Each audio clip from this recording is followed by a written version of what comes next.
Hi, I'm David. And I am Attenborough. And welcome back to Plastic Planet.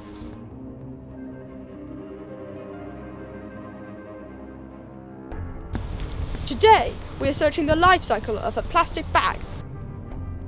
This is the world's most dangerous creature. It has murdered sharks and dolphins. And today, if we're not careful, it could kill us.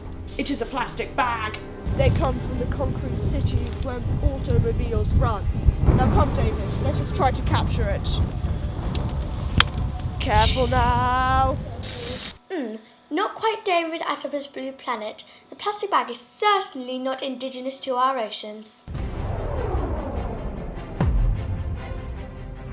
We interrupt this broadcast of the majestic plastic bag for this breaking news coverage. These pictures are unlikely to make it into glossy magazines that sell for holidays in the Caribbean. They show a much grimmer reality of clear blue seas increasingly choked by a tide of discarded plastic. So, who is to blame? Welcome, Mary and George. I would like to ask you a question today.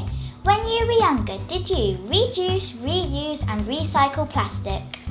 Back in the 1950s, we didn't use porcelain plates. Plastic plates we used. Just use them and chuck them away. Hold on, George, that was just you. You lazy. But you're right, we didn't have this green thing in our early days. Ah, so it was you, your generation to blame.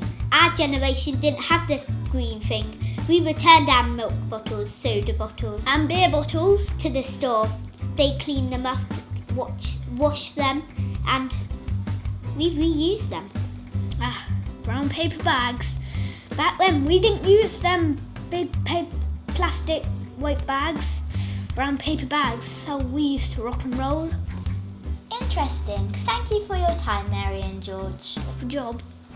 There are many charities and organisations that have been trying to address marine plastic pollution and have been for several years. Yet we still see seabirds and other marine animals becoming entangled or accidentally eating the plastic in the sea. Last week, Seasonrisk published a report highlighting the scale of disposable plastic used across Europe. The findings were shocking. 46 billion plastic drinks bottles a year.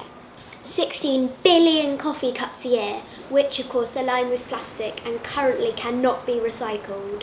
And 36.4 billion plastic drinking straws. Then this goes on.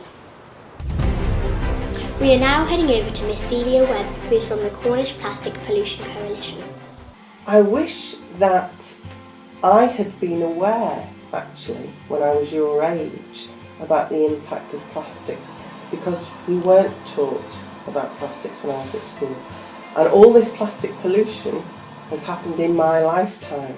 As if someone had said to me, that plastic bottle will still be here long after you are, I'd have stopped using it. There are two distinct problems.